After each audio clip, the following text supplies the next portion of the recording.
কিছুদিন আগে আমার হাজবেন্ড আর আমরা দুজনেই ব্যাংকের একটা বিশেষ কাজে কল্যাণী গিয়েছিলাম। আর সেখানে গিয়েই আমরা একটা রেস্টুরেন্টে খাওয়া দাওয়া করেছিলাম। অনেকটা দেরি হয়ে গেছিলো, সেই জন্য খেতে প্রায় বিকেল 5টা বেজে গিয়েছিল আর খিদেও খুব পেয়েছিল। নমস্কার, আজকে আমরা আমার ওয়াইফ এবং আমি চাকদায় কল্যাণীতে এসেছি। ব্যাংকে কাজের জন্য এসেছিলাম।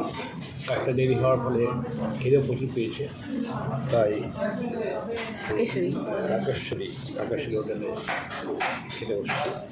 অনেক দিন পর, প্রায় 12 থেকে 15 বছর হবে, আমরা দুজনে এইভাবে একসঙ্গে একা রেস্টুরেন্টে খেলাম। মেয়েদেরকে বাড়িতে রেখে মেয়েদের জন্য খারাপই লাগছিল। মিষ্টি, দই, চাটনি, শুক্তো, মটর পনির, আলু পোস্ত, ডাল, ভাজা এবং আমার ওয়াইফ বাসন্তী পোলাও, মটন খুব ভালো।